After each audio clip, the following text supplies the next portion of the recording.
You grew up in a small city in Gujarat. Tell us about your childhood. The thought was that I'll join the family business. Three Idiots में वो dialogue है that मेरा बेटा engineer बनेगा. But it was a little difficult for mine. When you were in science and decided to do commerce, फिर वो CA करना था वो भी drop हो गया. How did you handle the situation and conversations at home? Was always a very combined choice. It wasn't कि यार I only wanted to do this. Tell me more about your journey in US. You know that element of independence and sort of managing your own self, even if you.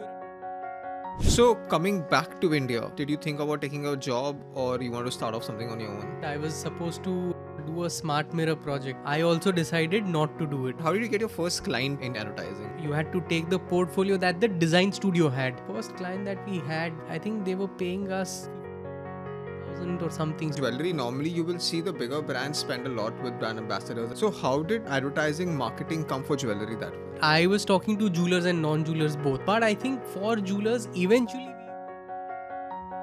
Yeah, I've spent a couple of weeks here and there in US and I've had all good experiences in US for sure. So no matter what people hype in media, I think in general people are nice across at all places. So I know you had pre-decided that वापस आना ही है. But once you went there, was there any kind of peer pressure, change of thought, or 1 second of thought कि यार maybe, just maybe I should try making a life over here? I think not even for a second did I really think in that direction. But I think there were a lot of people who were debating for me to stay here. And for that being a financially better decision as well. True. Because, you've spent on education, you've spent on living there, which comes at a cost. So I think from an ROI standpoint, it's going to be very difficult to get that back in India. In an inferior currency. Normally बोलते हैं ना dollar में कमाओ India आईना में खर्च करो. Correct. You were the other way around. This is the other way around, right? So I think there were a lot of people and some of my friends also stayed back. Some of my faculty members had also advised for it, right? But I think even my parents, I think when they came for the convocation and stuff like that and they had stayed back for a couple of weeks, they also told me, if you want to stay here, I think they would be more than happy because, you just see the life. The quality of life is way different, better. way better, of course, than India. So, why was that stubbornness to come back? I think logically, I really cannot pinpoint on one thing. But I think I've been so emotionally attached to India that... whenever you hear Vande Mataram, you have goosebumps, right? So you feel like, I don't know why and how, where did this really seep into the system, but you feel like, you want to give back something to the country. Like not even that 1-2 years, maybe just to experience a working life out there and get to see how it is. I think, I had a few ideas in mind that I wanted to execute in India and advertising was not one of them. But so there was something to look forward to, but I think it was also somewhere and this is by no way a question to people who decide to stay there. Correct. I think that's completely it's a personal choice. It's a personal choice, right? But one just felt India is mine, right? So whether it's good, bad, ugly, whether it's got 100 good things or 100 bad things, it's yours, right? So and you maybe at some level owe it to your country, maybe just come here and do something. So I think it was that. So today, 10 years later, are you still happy with the decision that you made? Absolutely. I think, what I have fortunately been able to do here, I don't think I would have been able to do it in the US. I feel like the life that maybe I would have had in US would also have been good. I think I'm not going to question that on a logical from a logical lens. But I think on all different facets, professionally, emotionally, socially, I think what the last 10 years have been in India, I think it would have not been the same in the US. So I think one common problem that people face who stay back is loneliness because the community is very scattered in terms of US. So काफी Indians है US में, but then small places in small pockets, and that community feeling of India, what you talk about, is missing. But they compromise for that with a better quality of life, better experiences in life, and better way to manage the time schedules also. I think it's just an individual choice at the end of the day. It is, and if it's not working out, you can always come back to India, right? Correct. So that works out. So coming back to India, did you think about taking a job, or you want to start off something on your own? No, so I'll tell you what happened. I was supposed to do a smart mirror project. Okay. And like everything else, I also decided not to do it, right? So I decided doing something else. तो यार उस time पे Modi PM Modi announced demonetization, and I remember, our family business was ERP solutions for jewelers. Okay. And jewelers were a category that were hit by that demonetization, right? Obviously, yeah. So, I remember like some of the more senior people in the company and my uncle and everyone, they had gathered in one small room to brainstorm kya kare, right? Because, I don't think at that point in time people had a lot of clarity of how this is going to pan out. And I remember all of us had done one exercise that was like this brainstorming of what all can we do with the jeweler community, right? Okay. And one of the points out of those, whatever, 10 or 12 was advertising. Okay. And, I think I had always been interested in advertising, but in my own little arrogant way. So, I remember with a friend of mine while I was walking down, somewhere in New York, downtown, where you have some of the biggest brands that have put up the biggest hoardings and stuff, biggest advertising campaigns. And I just would look at it and say, what rubbish, I can do better. So, at that age, you feel like you know something that probably others don't.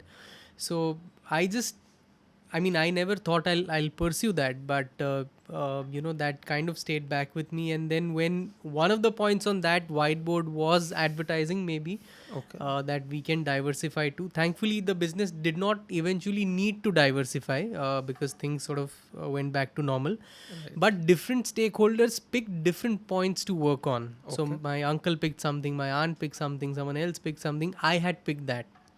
So that's how, because by then the smart mirror thing was also not happening. Was shelved, right? And here I was having studied in the US for a year back without an idea of what it is that I wanted to do or was going to do. So I said, okay, theek hai, now this is what I am interested in and it looks like the best thing to be done right now. So then the process was simple that, it started out from jewelers, but then obviously if you're into advertising, you can give those services to anyone. Yeah. So I remember Surat was the place I started from, and because you had these the sales team of the family business were based out of. They would pick one street every day. Okay. And go to different showrooms. Okay. As simple as that. So you wake up, you have something heavy, a heavy breakfast because there's going to be no lunch. You pick a street. So let's say you have a showroom A. So you just enter, you introduce yourself. If someone wants your services. Random cold. Yeah. Like feet on street, right? Okay. And so then they would either entertain you or they would throw you out or they would, whatever, right? Yeah. So the full day you sort of try and cover that one stretch and you pick different roads on different days. And that's how we had some initial clients, I think 3-4 clients from there. And ek bar wo aa gaye, then the question was, acha na, how do you give them those services, right? The ones that you've promised. Yeah. So one of my friends, he still runs a design studio. Okay. So I got in touch with him and said, can we collaborate on this? And it was like, okay.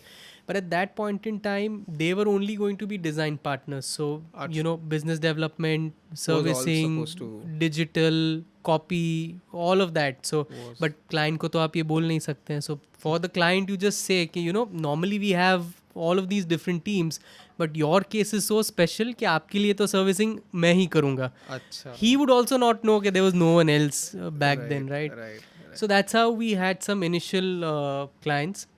So you thank PM Modi for starting off. Yeah, PM Modi for. So I'm hoping you're paying taxes regularly to the government. Regularly, and I think like we said, nothing is random, right? So things just work out. Is scheduled. And then the fact that we were together in Yatra worked out well, right? Because once we had some initial clients, I moved to Bombay, and guess where?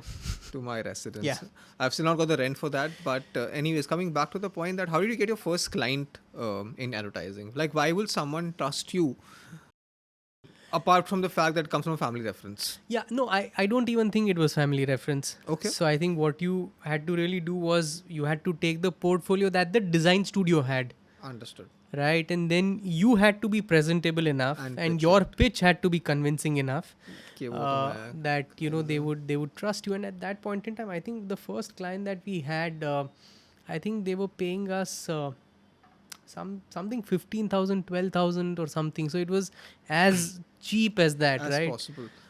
Is it also fact that in jewelry normally you will see the bigger brands spend a lot with brand ambassadors and all. The smaller clients, like jewelry, is something that you walk in, you see, and it's not a standard product. Yeah. So my likes and dislikes will be very different from yours. So how did advertising marketing come for jewelry that way? So I had started going out with that team, but I was talking to jewelers and non-jewelers both. But I think for jewelers, eventually we've evolved to creating something that really suits them and suits the domain. But at that point in time, kahin se bhi, whoever is willing to give you some work and whoever is willing to pay you. And I think eventually in 6 months, I think we had, I mean, when I say we, there was no one else in the company, but yeah, so the company had like 5-6 clients, and I think it was like an okay space to be in. Better to just not do anything. So how many years to the company now? So I remember 15th of Feb 2017 was the first day when a contract had started. Okay. So I think we just that way completed 8 years. 8 years. Maybe. And how big is the team size now? I think we should be somewhere between 45 to 50. All right. And how many clients? So now there are 3 verticals. So I think Vital20 as a vertical, which is a digital and creative agency. I think that should have about 37, 38 clients. Caterpillar, which is a WhatsApp product, I think about 250, 300 clients. And I think Advertisers also should have about 15, 20 clients. All right. So that's a decent portfolio for yourself. We'll not get to the revenue numbers right now on record because people are watching that for us. But how is it building a team from one person army to at least 45, 50 people? How did that growth journey been, and what goes behind getting the right team? So I think, the reason to shift to Mumbai was because at least pre-COVID, one really had to be in Mumbai if you wanted to work with, the national brands. So that's where we shifted to Borivali, to your place. We had 2 tables or 3 tables from Furlanco in your living room. On rent. Yeah, I think they were like, you were there, I was there, we were sharing the room, and then there was this one person who wanted to become an actor, and there was one more, 4 people probably. I guess 4 people were there at the home. And all of them male, and then you had 2 female employees coming to that place. And that was also a story because it's so difficult to convince someone, right, to come and work out of a living room. So I think the interviews did not happen in your place. That happened at a cafe. Yeah, at a cafe, because, and then the excuse was, your profile is so important that, it's better if we do the interview outside of, in some different. So fake it till you make it. Yeah, I mean, probably not, but okay, I think since it's you, okay, yeah. All right, interesting. So tell me about the team dynamics now. You got married, your wife also joined it. How does that work out? 24/7 kind of with the same person. Do you carry work home work? Yeah. I think there's no demarcation that way actually, because these days when your business is so much on WhatsApp, right? So correct. You hardly have that strict boundaries. But I think now it's a very good space because not only is Kalgi with me, even Dhruv, who happens to be a very dear friend, has also joined. And I think some of the team members like Akshay completes 8 years. He's the creative director. Uday completes 5 years, who is the COO. I think Vaibhav's completed a couple of years, who looks at business development and through his team. So I think now you have some of these pillars in place, so that I can talk to you and hopefully hear you play some guitar. Let's move on to the next part of the fact that you mentioned that you developed a liking towards writing at PDPU and even wrote a book which was delayed by 5 years. Yeah. And it got published. Yeah. And the next published book, by another Yatri. Correct. So, and it was supposed, next book was supposed to be released 3 years back. But what's the journey of being an author? And I think now I really want to focus on that. So on record, I think now at least one novel a year. I've got like 3-4 half completed or almost completely completed manuscripts. So I think now it's we going should in the right direction. yeah. But why being an author? Like, I think the business was doing decently well. Was that somewhere the urge of an unfulfilled dream to be an author? No, yeah, I think the interest in advertising stems from writing. Okay. And if I'm allowed to just detour a little here, Sure. I feel whenever someone decides a profession, I feel like it has to be a combination of 4 things. Okay. First is obsession. So whenever you want to do something, you have to be obsessed by that field. Correct. Okay. It should be something that you should be able to do on a Sunday afternoon as well. Right. Okay. Second is the profession of any obsession. So it means that you need to have the ingredients and the trait and the mix, right? The right mold for you to do something. Third is intervention. When you do it, it should feel like this is coming from somewhere else. Like, I know it's me who's writing it. But I have probably a unique flow, probably a style, something that's gifted. And fourth is mission. Like, even if someone's not going to pay you for life, you want to do it because you feel like the earth will miss out, right? So that mix was always writing for me. But I also feel what happens practically is that if that's a center, you need to draw a radius and build circles at different points in time in your life, because money is also important, right? True. So when you know that, maybe X is my core, but I cannot just start with it because there's no way I'm going to sustain through it. So what you do is maybe you try and build a circle around it. If you need more money, your radius can be farther away. If your sort of needs are fulfilled, you can keep coming closer to the center. So I feel in my case that center was always writing. The circle was first advertising because one wanted to build a career, and now it's about coming closer and closer to that core. So let's go back to advertising a little bit in terms of, you look at the last one decade, in terms of how it has evolved from a print media to TV to digital, and now with AI also coming to picture. What's your understanding of how the market is moving towards next? What's the next big thing? The next thing is definitely AI. But I think, if you look at the last couple of decades, you had, traditional media was the dominating, would be a dominating part of the media mix. Then comes digital, and even digital as a space has seen so many changes, right from statics to more video content, disappearing stories, new platforms coming in. So I feel like, every few years, mankind progresses in a way that you have new equilibriums. It doesn't mean any previous channel of advertising becomes redundant. It's just that you have a new equilibrium that you find. For example, let's say if you just talk about digital. Correct. When we started out, statics were the main form of content, right? And reels as a format probably were not even introduced, or even if they were, video content was difficult to produce and put out, right? Yes. What happens is when mankind progresses, it's just not one field, but you have better cameras, you have better lighting, you have better mics. True. Maybe the more fact affordable that, as well. correct, and the fact that YouTube sort of decentralizes education in that way, right? And the fact that people can just record on their phones and do it. So phones become better, right? Correct. Yeah. So now you live in a day and age where reels are so common that even an intern would be able to create good reels for you, right?